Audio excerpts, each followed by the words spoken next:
Hello friends, welcome to சாவிச் point. நான் உங்கள் ஸ்கொயர். ஸோ இன்னைக்கு எதை பற்றி பார்க்க போகிறோன்னா, ஜுஜுட்சு கைசன் சாப்டர் 263 பற்றி தான் பார்க்க போகிறோம். முக்கியமான ஒரு சில ரூமர்ஸ் அண்ட் லீக்ஸ்லாம் கிடச்சிருக்கு. தென் இதை தாண்டி நம்ம எல்லாருமே எதிர்பார்த்துருந்தா ரொம்ப முக்கியமான ஒரு சாப்டர். பிகாஸ் லாஸ்ட் சாப்டர் கூட வந்து பார்த்தீங்கன்னா 262 பார்ட் 2 வெர்ஷன் தான். ஸோ இதில் தான் வந்து பார்த்தீங்கன்னா நம்ம எதிர்பார்த்த பல முக்கியமான விஷயங்கள் நடக்க போகுது. அதனால் ஓவராலாக இந்த சாப்டர் 263ல் என்னெல்லாம் நடக்க போகுது அப்படின்றத இன்னைக்கு இந்த வீடியோவில் டிஸ்கஸ் பண்ணிடலாம். தென் லாஸ்ட் சண்டே வந்து நம்ம சேனலில் ஒரு லைவ் போட்டோம். அதில் வந்து ஒரு சில டெக்னிக்கல் இஷ்யூஸ்னால வந்து பார்த்தீங்கன்னா லைவ் வந்து போட முடியல, அது கேன்சல் ஆயிடுச்சு. அதில் ஒரு சில முக்கியமான விஷயங்களை பேசணும்னு நினச்சா அது பேச முடியாமல் போயிடுச்சு. அது என்னன்றது இல்லை சொல்லிடுறேன். கம்மிங் ஜூலை 26 டெட்பூல் அண்ட் வூல்வரின் படம் வரப்போகுது. அதுக்கான நம்ம சப்ஸ்கிரைபர்ஸ்க்கு டிக்கெட் கிவ் அவே பற்றி பேசலான்னு இருந்தேன். அது வந்து பேச முடியாமல் போயிடுச்சு. கம்மிங் சண்டே கண்டிப்பாக இன்னொரு தடவை ஒரு லைவ் ட்ரை பண்ணுறோம். இது மட்டும் இல்லாமல் கீழே இன்ஸ்டாகிராம் அக்கௌண்ட் லிங்க் கொடுத்துருக்கேன். அதில் வந்து டிஎம் பண்ணுங்க எல்லா சப்ஸ்கிரைபர்ஸும். யாருக்கெல்லாம் டிக்கெட் கிவ் அவே வேணும்னு நினைக்கிறீங்களோ மறக்காம வந்து டிஎம் பண்ணுங்க. அதில் நம்மளோட லக்கியஸ்ட் சப்ஸ்கிரைபர்ஸை செலக்ட் பண்ணி அவங்கள வந்து டெட்பூல் அண்ட் வூல்வரின் படத்துக்கு கூட்டிட்டு போவோம். சரி ஃப்ரெண்ட்ஸ், இந்த வீடியோவை ஸ்கிப் பண்ணாமல் ஃபுல்லாக பாருங்க. சரி வாங்க நம்ம வீடியோக்குள்ள போகலாம்.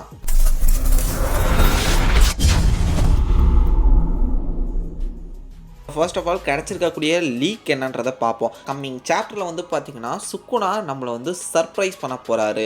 ஐ மீன் ஆடியன்ஸ் அண்ணன் நம்மளை மட்டும் இல்லாமல் அதில் இருக்கக்கூடிய கேரக்டர்ஸ் லைக் யூட்டா, யூஜி இது மாதிரினா பல சாசஸே வந்து பார்த்தீங்கன்னா சர்ப்ரைஸ் பண்ண போகிறாரு. அப்பேற்பட்ட விஷயம் ஒன்று பண்ணுறாரு இந்த சாப்டரில் அப்படின்ற மாதிரி இப்போ ரீசெண்டாக லீக்ஸ் கிடைச்சிருக்கு. அது என்ன விஷயன்றது சொல்லலை, பட் ஒரு மிகப்பெரிய இம்பேக்டை இந்த ஒரு சாப்டரில் சுக்குனா வந்து கிரியேட் பண்ண போகிறாரு. மேபி ஒரு புது ஃபார்முக்கு போகலாம், இல்லைனா அவர் வந்து பைண்டிங்கோ இது மாதிரி போட்டு ஏதாவது ஒரு சில ஸ்பெஷல் டெக்னிக்ஸ் வந்து பாத்தீங்கன்னா இவங்க மேல வந்து பயன்படுத்த வாய்ப்புகள் இருக்கு. மேபி அவரோட இழந்த கைகளை கூட வந்து பாத்தீங்கன்னா திடீர்னு கொண்டு வர கூட வாய்ப்பு இருக்கு. அது கூட இவங்களுக்கு மிகப்பெரிய ஷாக்கை ஏற்படுத்தலாம். ஏன்னா அவரோட டோட்டல் ஹேண்ட்ஸ் வந்துருச்சுன்னா அவரால் இப்போ டொமைன் போட்டுட்டு டொமைன் அப்ளிகேஷன் பண்ணிக்கிட்டே வந்து பாத்தீங்கன்னா வேர்ல்ட் ஸ்லாஷ் கட்டிங்கையும் வேலைலாம் போட்டு இருக்க முடியும். ஸோ இது மாதிரி அவருக்கு வந்து ஹெல்ப்ஃபுல்லா இருக்கும் அந்த ஹேண்ட்ஸ் இருந்துச்சுன்னா. ஒருவேளை அந்த ஹேண்ட்ஸையும் மறுபடியும் கொண்டு வரவும் வாய்ப்பு இருக்கு. இப்படி நம்ம சுக்குனா வந்து பாத்தீங்கன்னா ஏதோ ஒரு மிகப்பெரிய சம்பவத்தை வந்து பாத்தீங்கன்னா அந்த சாப்டர்ல செய்ய போறாரு.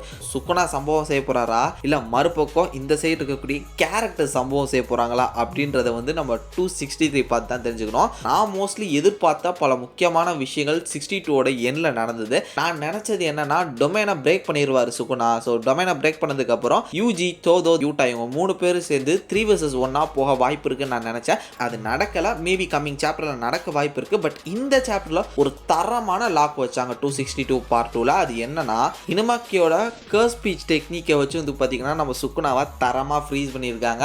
இப்போ அதை ப்ராப்பர் டைமிங்கை யூஸ் பண்ணிக்கிட்ட யூட்டா வந்து பார்த்தீங்கன்னா கோஜோட ஹாலோ பர்பிள் டெக்னிக் வந்து அவர் மேலே யூஸ் பண்ண போறாரு. அது அவர் மேலே ப்ராப்பராக பட்டதா இல்லையான்றதெல்லாம் தாண்டி இங்கே கிட்டத்தட்ட பவர்ஃபுல்லான ஒரு அட்டாக்கை வந்து பார்த்தீங்கன்னா நம்ம யூட்டா கொடுக்க ஆரம்பிச்சிட்டாரு. இதுக்கு அடுத்து இன்னும் பல பயங்கரமான அட்டாக்ஸ் வந்து பார்த்தீங்கன்னா யூட்டா கொடுக்கலாம். தென் அவருக்கு வந்து சப்போர்ட்டிவா யூஜி இருக்காரு, தென் தோதோ இருக்காரு. ஸோ லாஸ்ட் 3 சாப்டர்ஸ்ல வந்து யூஜி வந்து கொஞ்சம் டம்மி பண்ணிட்டாங்கன்னு சொல்ல முடியாது. அது ஒரு கேரக்டர் ஓவர் ஷேடோ பண்ணிட்டாரு இவர் நம்ம யூட்டா. பட் இருந்தாலும் அந்த கேரக்டர் ஸ்பாட்ல இருக்குது. அதனால டெஃபினட்டா அந்த கேரக்டர் கூட வந்து பாத்தீங்கன்னா என்ன வேணா பண்ணலாம். கிட்டத்தட்ட பிளாக் ஃபிளாஷ் டெக்னிக்கை வச்சு அடிச்சு நம்ம சுக்குனாவே வந்து பாத்தீங்கன்னா கதற விட்டுருப்பாரு. தென் இன்னும் அதே ஃபார்ம்ல தான் இருக்காரு. இந்த ஒரு ஃபைட்ல வந்து பாத்தீங்கன்னா இது அவருக்கு ஒரு நல்ல ஹீலிங் பீரியடாகவும் ஒரு ரெஸ்ட் டைமாகவும் இருக்கும். டெஃபினட்டா யூஜியோட அட்டாக்காக நான் காத்துக்கிட்டு இருக்கேன். தென் இதை தாண்டி சுக்குனாக்கு வந்து அவரோட அந்த ஒரு லாஸ்ட் ஃபிங்கர் மட்டும் கிடைச்சதுன்னா என்ன நடக்கும் அப்படின்ற ஒரு கேள்வியும் எனக்கு அப்பப்போ எழும்புது. ஏன்னா இப்போ வந்து ரொம்ப ஒரு டயர்டஸ்டான ஒரு ஃபார்ம்ல இருக்காரு சுக்குனா. எல்லாரும் போட்டு புரட்டி எடுத்துட்டானுங்க. ஒரு மாதிரி நொந்து நூடுல்ஸ் ஆயிட்டாரு. இப்போ மட்டும் அவருக்கு அவரோட லாஸ்ட் ஃபிங்கர் கிடைச்சதுன்னா எப்படி இருக்கும்? மேபி மறுபடியும் அவர் வந்து பேக் டு ஃபார்ம்ன்ற மாதிரி அவரோட பவர்ஃபுல்லான ஃபார்முக்கு போக கூட வாய்ப்பு இருக்கு. ஆனா அந்த லாஸ்ட் ஃபிங்கர் தான் இப்போ யூட்டாட்ட தான் இருக்கு. பிகாஸ் கோஜோட்ட இருந்தது இப்போ யூட்டாட்ட இருக்கு. அவரை வந்து அதை சாப்பிட்டுட்டாரா இல்ல அதை இன்னும் பத்திரமா வச்சிருக்காரா அப்படின்றது வந்து இன்னும் தெரியல. ஏன்னா இவனுங்க வந்து ஒரு பக்காவான பிளான் போட்டிருக்கானுங்க. நல்லா பிளான்லாம் போட்டு எல்லாத்துக்குமே ரெடி ஆகி வந்திருக்கானுங்க. ஸோ இப்போ நம்ம கதை போக போக தான் வந்து பார்த்தீங்கன்னா ஃப்ளாஷ்பேக்ல கொஞ்சமா அது தேவைன்ற மாதிரி சொல்றாங்க. மற்றபடி இவனுங்க இன்னும் நிறைய பிளான் போட்டிருக்காங்க. Plan A, plan B, plan சின்னு சொல்லிட்டு ஏகப்பட்ட பிளான் இருக்கு. கோஜோ இருக்காரு. கோஜோ இல்லைன்னா இப்படி வரணும். அவன் போயிட்டானா அடுத்து வந்து குசகாபே வருவான். குசகாபே போயிட்டானா அடுத்து நான் வருவேன். ஒருவேளை யூட்டாவானா நானே வந்து செத்துட்டேன்னா உடனடியாக நான் கெஞ்சாக்கோட கர்ஸ் டெக்னிக் வச்சு நான் இப்படி வருவேன் இப்படின்னு சொல்லிட்டு பல பேக்கப் பிளான் போட்டு இவனுங்க ஆல்ரெடி ரெடியாக தான் இருக்கானுங்க. அப்படி பார்க்கும்போது என்ன வேணால் நடக்கலாம். இவங்க ஆல்ரெடி நிறைய விஷயங்கள் பல பரிமாணங்கள் வந்து பார்த்தீங்கன்னா பிளான் போட்டு பக்காவாக ரெடியாகி வந்திருக்கானுங்க. அதனால டெஃபினட்டாக சுக்குனாக்கு வந்து ஒரு லாக் வைக்கிறதுக்கான வாய்ப்புகள் இருக்கு. ஏன்னா இவங்களோட ஸ்ட்ராட்டஜி வந்து பார்த்தீங்கன்னா இப்போ அவங்க பிளான் பண்ண மாதிரி சூப்பராக தான் போய்கிட்டு இருக்கு.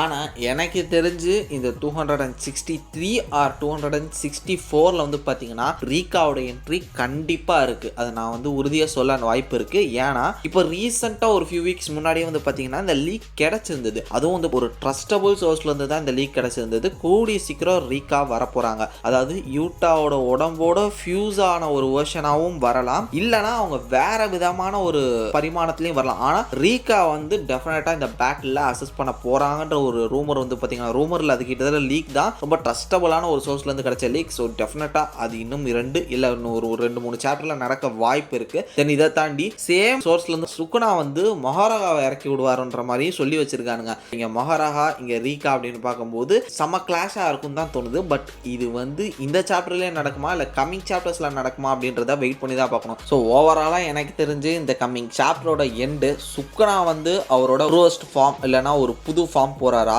இல்லை யூட்டா அவர் வந்து ஒரு புது டெக்னிக்கை இறக்க போறாரா அப்படின்றத பேஸ் பண்ணி தான் இருக்கும்னு நினைக்கிறேன். இல்லை இது ரெண்டுமே நடக்காம சர்ப்ரைஸ் அப்படின்ற மாதிரி நம்ம ரீகா கூட இறங்குற மாதிரி இந்த ஒரு சாப்டரை முடிக்க வாய்ப்புகள் இருக்கு. இப்போதைக்கு இவனுங்க வந்து பேட்டில் ஃபோக்கஸாக தான் போயிட்டு இருக்கானுங்க. அது நல்லாவே தெரியுது. கதைன்ற ஒரு விஷயம் வந்து கிட்டத்தட்ட லாஸ்ட் 20 சாப்டர்ஸ்க்கு மேலேயே வந்து பார்த்தீங்கன்னா கதைன்ற ஒரு விஷயம் இல்லாமல் தான் ஜுஜுட்சு கைசன் ஓடிட்டு இருக்கு. பேட்லையாவது கொஞ்சம் இன்ட்ரெஸ்டிங்காக கொடுங்கடா அப்படின்ற மாதிரி தான் இப்போ ஃபேன்ஸ் கேட்டுட்டு இருக்காங்க. சரி சண்டேன்னு ஆயிடுச்சு, சண்டே கொஞ்சம் ரத்தம் தெறிக்க கொஞ்சம் கலவர பூமியை உண்டாக்குங்கடா அப்படின்ற மாதிரி தான் ஃபேன்ஸ் வெயிட் பண்ணிட்டு இருக்காங்க. அதுக்கேற்ற மாதிரி கிரியேட்டரும் கொஞ்சம் ஸ்பைஸ் அப் பண்ணால் பேட்டில் ஒரு மாதிரி மாசாக தான் இருக்கும். வெயிட் பண்ணி பார்ப்போம். அதுவும் இப்போ யூட்டா வேற கோஜோ பாடியில் வந்து இறங்கியிருக்காரு. இப்போ இஷ்டத்துக்கு என்ன வேணா பண்ணலாம். எனக்கு தெரிஞ்சு 3 வீக்ஸ் அந்த பிரேக் வந்து பார்த்தீங்கன்னா நல்லா யூஸ் பண்ணியிருப்பாருன்னு நினைக்கிறேன். வெயிட் பண்ணி பார்ப்போம் கமிங் சாப்டர் எந்த அளவு ஃபயராக இருக்குது அப்படின்றத. தென் ஆல்ரெடி நான் சொன்ன மாதிரி கமிங் தேர்ஸ்டே தான் வந்து பார்த்தீங்கன்னா சாப்டர் 263 வரப்போகுது. ஸோ வந்தோடனே நம்ம எப்பயும் போல் நம்ம சேனலில் எக்ஸ்பிளனேஷன் பண்ணிடுவோம். ஸோ மறக்காமல் நம்ம சேனலை சப்ஸ்கிரைப் பண்ணி அந்த பெல் ஐகானை ப்ரெஸ் பண்ணி அந்த வீடியோஸ் பார்க்குறதுக்கு. சரி ஓகே ஃப்ரெண்ட்ஸ், அடுத்த ஒரு இன்ட்ரெஸ்டிங்கான வீடியோலாம் நாளைக்கு மீட் பண்ணுறேன். அது வரைக்கும் tata bye bye, take care from A Square.